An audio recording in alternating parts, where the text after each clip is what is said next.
여러분들은 이 세상이 하나님의 뜻 혹은 하나님의 정의대로 움직인다고 생각하십니까? 그렇게 생각하지 않으십니까? 저는 물론 세상이 하나님의 정의와 하나님의 뜻에 따라서 진행된다 이렇게 믿습니다. 이러한 믿음은 세상에 하나님의 정의가 세워지도록 노력하겠다는 의지의 표현이기도 합니다. 이런 생각과 이런 의지로 살아가는 게 사실은 쉽지 않습니다. 두 가지 이유가 있습니다. 하나는 현실적인 문제입니다. 하나님의 정의를 말하고 따라가기에는 이 세상의 삶이 너무 척박하다는 사실입니다. 발등에 불 떨어진 거에도 정신없으니까 하나님 정의, 이건 참 거리가 멀게 들립니다. 다른 하나는 영혼의 문제인데 사실은 이게 더 중요하죠. 하나님의 정의를 향한, 하나님의 정의를 향한 관심과 인식과 열정이 우리에게 아주 턱없이 부족하다 사실입니다. 저는 오늘 현실적인 문제보다는 영혼의 문제에 관해서 주로 말씀드리겠습니다. 오늘 설교 본문을 기록한 이사야 선지자가 살던 시대도 따지고 보면 오늘과 크게 다르지 않습니다. 세상이 뒤죽박죽으로 보였습니다. 안정적인 게 아니라 힘이 강한 사람이 없는 사람을 무자비하게 억눌렀습니다. 제국은 작은 나라를 억압했습니다. 지금도 그렇게 돌아가죠. 자기들에게는 이 제국이요, 자기들에게는 모든 나라를 압도할 만한 군사력과 경제력이 있으니 함부로 대들지 마라, 그런 태도였습니다. 난폭한 이런 제국의 앞에서 어쩔 수 없이 저항하던 작은 나라들은 대개 역사에서 사라졌습니다. 이런 현실 앞에서 대다수 사람들은 입을 다물고 삽니다. 나라와 나라 사이도 그렇지만 개인과 개인 사이도 그렇습니다. 입을 다물고 삽니다. 무엇이 정의인지를 몰라서가 아니라 이건 말을 해봐야, 생각해봐야 변하지 않는다. 자칫하다가는 자기에게 불이익이 온다. 그래서 조용히 사는 겁니다. 유대 민중들도 대다수가 그래 조용하게 그 현실에 안주해서 살았습니다. 선지자들은 달랐습니다. 그들은 보통 사람들이 마음으로만, 속으로만 생각했지 겉으로 나타낼 수 없는 메시지를 선포했습니다. 그 선지자들은 하나님으로부터 말씀을 들었기 때문입니다.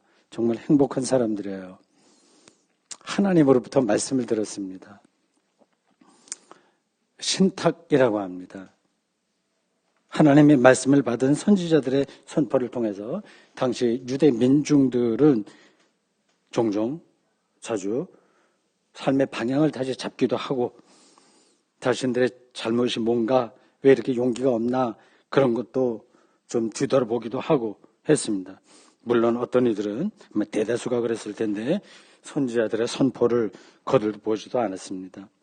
선지자들은 민중들의 반응에 상관하지 않고 자신들의 영혼에서 울리는,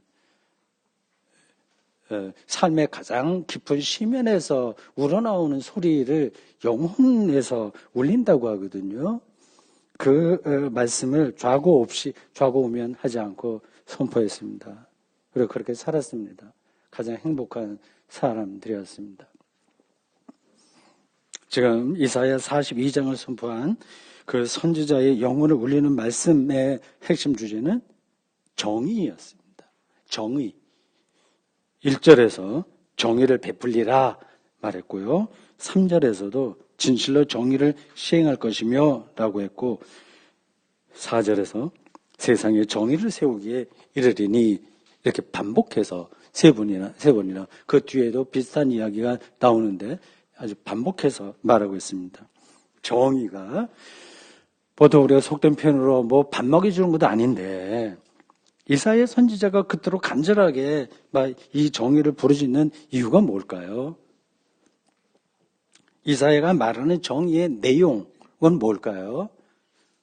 그리고 이 세상에서도 정의를 얘기하지 않습니까? 정치 집단이나 세속적, 세상의 휴머니스트들이 다 주장하고 있는데 그들의 주장과 이사야가 말하는 정의는 같은 것일까요? 다른 것일까요? 더 근본적으로 기독교인으로 사는데 정의가 필요할까요? 여러분은 지금 정의롭게 살고 계십니까? 이사야는 42장 1절에서 하나님이 어떤 사람을 선택했다고 말합니다. 하나님은 그 사람을 통해서 일하시는 분이라는 뜻입니다. 그 사람, 하나님이 선택한 그 사람은 오늘 본문에 보면 이렇게 묘사되어 있습니다. 나의 종, 내 마음에 기뻐하는 자, 내가 택한 사람이라고 했습니다. 하나님의 일을 대신 할 주의 종은 이방의 정의를 베풀리라 그렇게 표현하고 있습니다. 단순히 유대 나라만이 아니라 이방 나라 안에서도 즉 세계 전체에 정의를 베풀 것입니다. 이게 우리는 늘 성경 들을 때 그렇지 참 멋있는 말이네, 그럴듯하네, 은혜로운 말씀이네 하지만 이건 엄청난 발상입니다. 이렇게 생각하고 살기가 쉽지 않습니다. 당시 이방을 대표하는 나라는 바벨론 제국이었습니다. 요즘에 미국이라고 할 수 있습니다. 그런 제국은 자신들이 선이고 자신들의 모든 것들이 정의다 이렇게 생각했습니다. 이사야는 이러한 제국의 논리가 아니라 하나님의 정의가 실현될 것이라고 본 겁니다. 그 일을 행할 주의 종을 하나님이 보내신다 이렇게 선포했습니다. 정의를 베풀 주의 종에 대한 묘사가 오늘 본문에 세 가지로 나옵니다. 세 가지를 천천히 좀 설명해 볼까 합니다. 첫 번째, 2절에 따르면 주의 종은 겉으로 소란스럽게 굴지 않는 방식으로 정의를 베풉니다. 2절 말씀이 다음과 같습니다.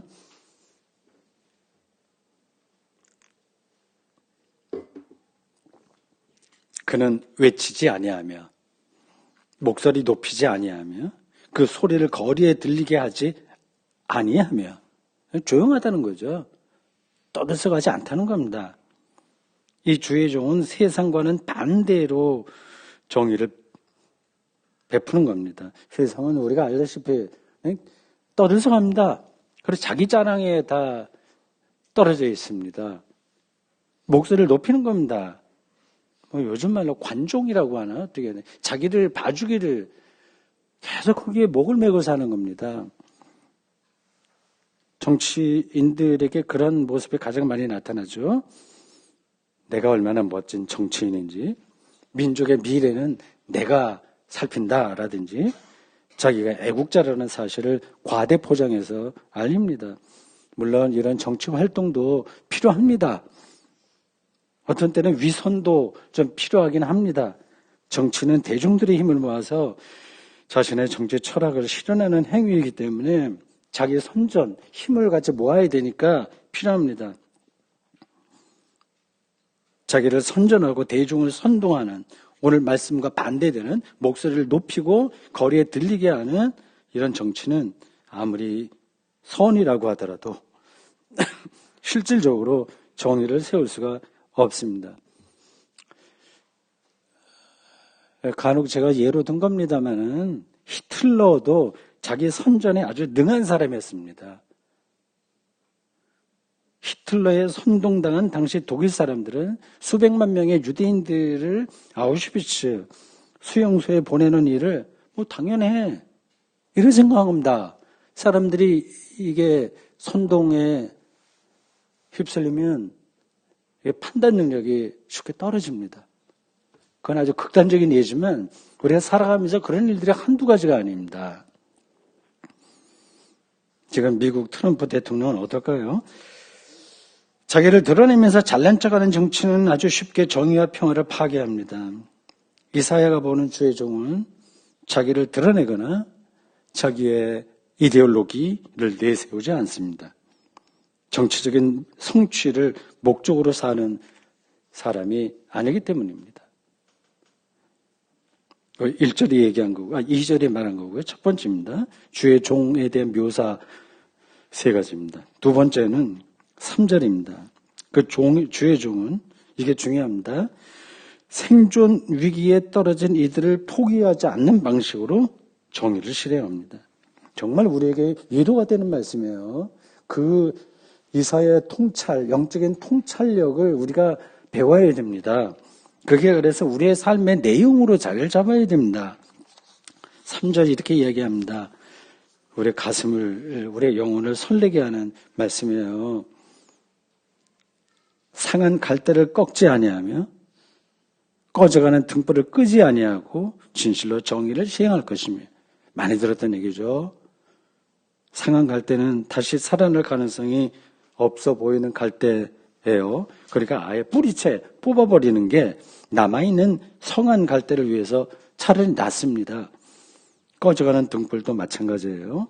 경쟁력이 턱없이 떨어지는 사람들을 끌고 가면 공동체 전체가 위험에 떨어질 수 있습니다. 이것이 세상의 논리예요. 그런데 이사야는 정반대의 주장을 펼칩니다.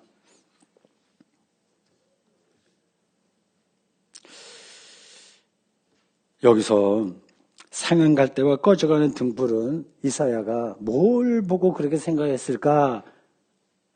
그렇게 질문을 하면 일단은 바벨론 제국에 의해서 파괴된 자기 동족 유대를 가리킵니다. 마치 운명이 그렇게 떨어진 거예요. 상한 갈대 뽑아버려야 돼. 더 이상 가능성이 없어요. 꺼져가는 등불과 같습니다. 유대는 인류 역사에서 사라질 운명에 처했습니다. 누가 보더라도 그렇습니다. 그런데 이사야는 주의 종이 절체절명에 떨어진 유대, 그리고 그와 비슷한 운명에 떨어진 이방 작은 나라를 포기하지 않고 살린다고 선포했습니다. 이게 바로 하나님의 정의라고 하는 거예요. 이사야의 진단이 옳은가요? 너무 지나치게 이상적인 건가요? 비현실적인 건가요? 어떤 겁니까? 어떻게 생각하시나요? 여기서 상한 갈대와 꺼져가는 등불은 주로 유대 동족을 생각했을 이사야의 발언인데, 저는 여기서 한 걸음 더 나가서 그것만이 아니라 더 근본적으로 인생이 극도로 취약한 상태에 떨어진 모든 개인을 가리킨다고 생각합니다. 여기는 이방인도 포함됩니다. 그 사람이 유대인인지 아닌지, 착한 사람인지 아닌지 묻지 않습니다. 그 사람이 똑똑한지 경쟁력이 있는지 없는지 그것도 묻지 않습니다. 하나님은 상한 갈대와 꺼져가는 등불의 처지에 떨어진 이들에게 다시 생명의 힘으로 함께 하시고, 하나님이 그렇게 함께 하시고 도우신다는 겁니다. 과연 그럴까요? 이걸 믿을 수 있을까요? 하나님이 이 생존의 위기에 떨어진 취약계층에 속한 이들을 어떻게 도우실는지 우리가 지금 다 알지는 못합니다. 하나님이 베푸시는 도움의 손길이 그에게 가까이 있다는 사실만은 분명합니다. 이게 우리의 딜레마이기도 하고 영적인 통찰력과 그 믿음이 필요한 겁니다. 구체적으로 어떤 방식인지 모르나 하나님의 거기에 함께 하신다는 사실만을 믿는 거예요. 이 두 사실 사이에서 긴장을 갖고 우리 기독교인들이 삽니다. 하나님은 창조주이시기 때문에 자신이 창조한 사람을 극도의 위기에서 반드시 돕습니다. 돕지 않는다면 그런 창조의 하나님이라고 할 수 없습니다. 문제는 하나님이 거기 함께 하시고 도우시는데 우리가 그 사실을 외면하거나 거부한다는 데 있습니다. 아, 내가 거부하지 않아. 혹시 속으로 생각하시나요? 그게 어떤지 잘 생각해 보십시오. 농부가 밭에 씨를 뿌렸다는 예수의 비유, 마태복음 13장 1절에서 9절에 있습니다. 그 농부는 밭을 잘 골라가면서, 아, 이건 좋은 밭이지, 옥토지, 씨 뿌려야지. 길까지 여기 뿌려봤자 소용없어. 안 뿌려. 돌짝발, 이건 뭐 싹이 나왔다. 금방 없어지니까 안 뿌려. 이렇게 하지 않고 다 뿌렸습니다. 모든 곳에 씨를 뿌립니다. 그게 하나님인 거예요. 문제는 밭이에요. 준비가 되지 못한 밭에서는 씨가 결실을 거두지 못합니다. 여러분이 상한 갈대나 꺼져가는 등불이 되지 않을까 너무 걱정하지 마십시오. 요 설교 마지막에 한 번 더 말하겠습니다. 그 순간에도 상한 갈 때 꺼져가는 등불, 그런 순간에도 여러분이 준비만 되어 있다면 하나님은 비밀스럽게 여러분을 붙드신다는 사실을 경험하게 될 겁니다. 이사야가 보는 정의 개념은 우리가 일반적으로 아는 정의 개념과 차원이 다릅니다. 우리는 정의를 협의로만 생각합니다. 사회 경제적 차원, 사회학적인 차원에서 억울하게 손해보지 않는 거, 이걸 정의라고 생각합니다. 요즘 우리나라의 중요한 화두로 자리 잡은 공정, 이런 거하고 비슷한 개념입니다. 젊은 사람들 특별히 많이 얘기해요. 공정하지 않은 사회, 공정해야 된다. 뭐 이거 얘기하지 않습니까? 틀린 얘기는 아니에요. 오늘 본문에서 정의로 번역된 히브리어는 디스파트입니다. 재판정에서 재판관이 판결을 내리듯이 하나님의 판결하신다는 뜻입니다. 그래서 어떤 성경은 정의라고 번역하지 않고 판결이라고 번역했습니다. 그러니까 하나님의 판결이 정의입니다. 뭐 어떻게 다르냐? 세상도 세상의 정의도 상한 갈대를 꺾지 않을 수 있어요. 돕기도 하고 뭐 이렇게 저렇게 합니다. 공정한 사회를 만들려고 많이 세상도 노력합니다. 문제는 상한 갈대가 잘못되지 않았을 때, 그러니까 악하지 않을 때만 그런 일이 가능합니다. 그런데 하나님의 디스파트, 판결 혹은 정의는 생명을 살리는 것이기에 악과 선을 구분하지 않고 상한 갈대를 꺾지 않습니다. 이런 점에서 하나님의 정의는, 판결은 종말론적입니다. 좀 표현이 좀 그런데 종말론적입니다. 이걸 쉽게 얘기하면 모든 죽음은, 우리가 결국 죽잖아요. 모든 죽음은 그가 착하냐 아니냐 하는 것 상관없이 하나님에 의해서 받아들여집니다. 하나님의 생명에 받아들여집니다. 그러니까 하나님의 정의, 하나님의 판결은 사회학적으로 공정하냐 아니냐가 아니라 그 차원을 넘어서 생명이냐 아니냐, 여기에 달려 있습니다.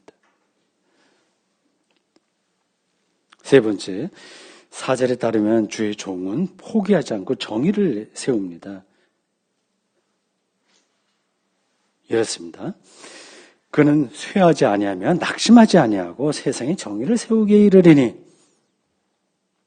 이미 앞에서 이사야 선지자가 말하는 정의는 단순히 정치, 사회학적인 차원이 아니라 하나님이 창조한 생명의 차원이라고 말씀드렸어요. 그게 구분이 되시죠? 4절에 나오는 정의라고 하는 단어를 생명으로 바꾸어서 읽을 수 있습니다. 읽기 편하게 의역하면 다음과 같습니다.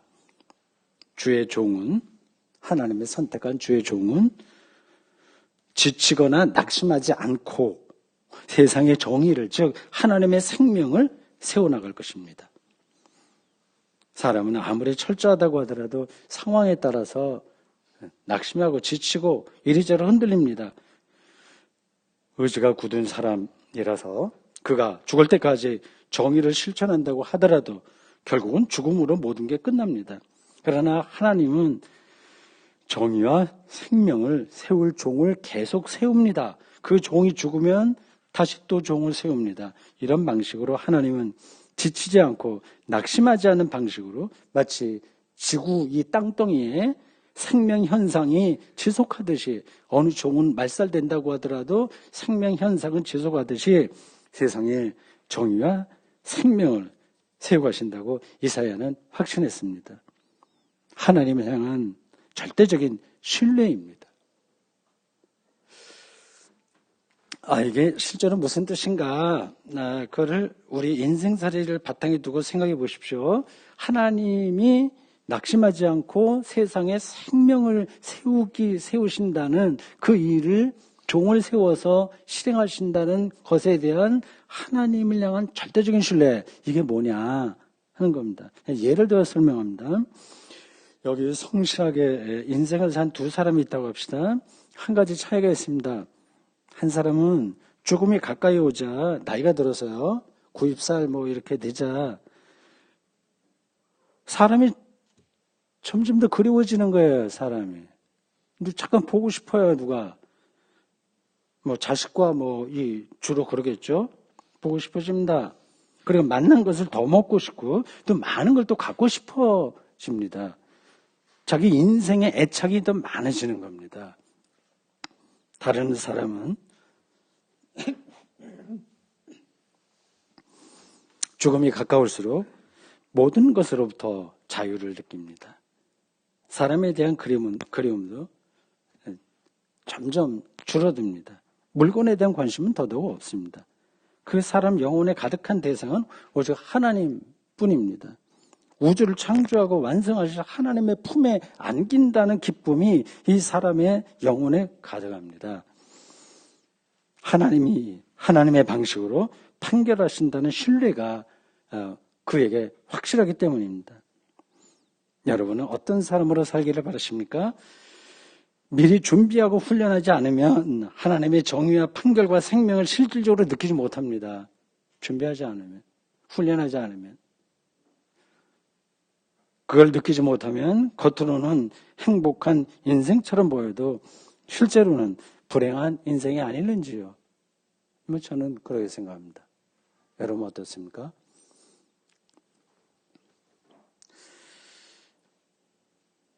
마태복음 기자는 12장 18절 이하에서 하나님이 주의 종을 세워서 세상에 정의를 세우신다는 생명을 붙드신다는 이사야 선지자의 예언이 예수에게서 실현되었다고 보았습니다. 마태복음 12장 20절에서 오늘 우리가 읽은 말씀 이사야 42장 3절을 그대로 인용했습니다. 예수는 상한 갈대를 꺾지 아니하며 꺼져가는 심지를 끄지 아니하기를 심판하여 이길 때까지 하리니.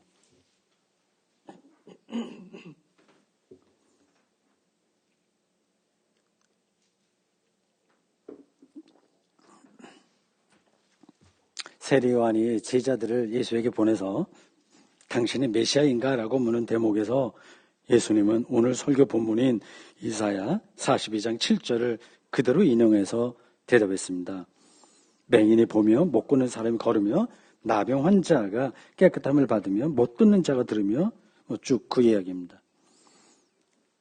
이사야 예언이 내용은 제가 앞에서 말씀드렸고요. 예수에게서 실현되었다는 초기 기독교인들의 생각을 여러분은 어떻게 생각하십니까? 물론 우리는 동의합니다. 근데 무엇을 근거로 동의하는지를 저는 여러분들에게 설명해야 되겠습니다. 이사야 선지자가 외치는 정의는 종말론적이라고 앞에서 말씀드렸어요. 우리가 여기서는 요 착한 사람, 그렇지 않은 사람, 잘난 사람, 못난 사람 이거 다 나누잖아요. 근데 종말론적인 차원에서 그게 다 무시되는 차원입니다. 하나님이 행하시는 생명 사건이 완전히 발현되는 때를 가리킵니다. 그 시각이 성서 전체 밑바탕에 있는 겁니다. 그 시각이 없으면 우리는 여기서 기독교인으로 살지를 못하는 겁니다. 종말론적이라고 말씀드렸어요. 그 희망과 그 꿈 갖고 우리가 오늘의 현실을 버텨내는 겁니다. 그러니까 우리가 사람들이 만들어낼 수 있는 정의와 생명은 늘 일시적이고 제한적이고 상대적입니다. 아무리 잘해도. 예컨대 대한민국처럼 경제 발전을 목표로 하면 경제 정의가 훼손됩니다. 이건 어쩔 수 없는 거예요. 북한처럼 경제 정의로운 그런 거를 높은 가치로 여기면 전체적으로 가난해질 수밖에 없습니다. 개인적으로도 많은 소유를 누리고 건강하게 살았다고 해서 그게 우리가 이 땅에서 누릴 수 있는 최선의 삶이라고 생각하고 있는 건데 그게 무조건 행복한 삶이라고 말할 수가 없습니다. 너무 상투적인 표현이긴 합니다. 많은 걸 소유하고 누리는데 치우치면 실질적인 삶이라 할 존재론적 즐거움을 놓칩니다. 건강하게, 어떤 사람은 계속 건강하다. 그런 병 들었다가 치료될 때의 기쁨을 모릅니다. 지난 일주일 동안 저는 통풍 발작으로 고생했습니다. 두 발로 이제는 편히 걷는다고 하는 사실이 얼마나 행복한지 절감했습니다. 이제는 춤을 출 수도 있습니다. 여러분도 그런 행복을 느끼기 원한다면 통풍 발작을 알아보기 바랍니다. 우리의 인생이라고 하는 것이 우리가 원하는 모든 것을 이루어도 생명으로 충만해지기 그 자체로는 어렵다는 의미입니다. 이게 서로 모순되고 있는 거예요, 우리의 삶이 자체가.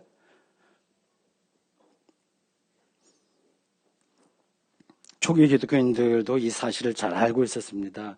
당시의 사람을 가장 사람답게 만드는 율법을 성취하는 게 나름으로 최선이었으나 그렇게 살았으나 예수 이후로 그들은 완전히 새로운 길을 찾았습니다. 위에서 인용한 마태복음 12장 20절이 가리키듯이 예수야말로 상한 갈대를 꺾지 않고 꺼져가는 등불을 끄지 않으며 정의와 생명을 세우시는 하나님이 나의 종으로 선택한 분이라는 사실을 초기 기독교인들이, 우리 신앙의 선배들이 그것을 알게 되었습니다. 그들은 이제 모범생 인간을 만드는 율법이 아니라 하나님이 보내신 주의 종이라 할 예수를 믿는 것이야말로, 그와 친밀해지는 것이야말로, 그와 하나 되는 것이야말로 생명을 얻는 유일한 길이라고 생각했습니다. 그렇습니다. 예수는 하나님의 어떤 분인지를 완전히 새로운 관점에서 말씀하시고 살았던 분이십니다. 예수가 선포하는 하나님은 사회에서 죄인으로 몰린 사람들까지 사랑하시는 분입니다. 세리와 죄인들도 완전히 낙오자들인데 그들도 하나님의 자녀라고 말씀하셨습니다.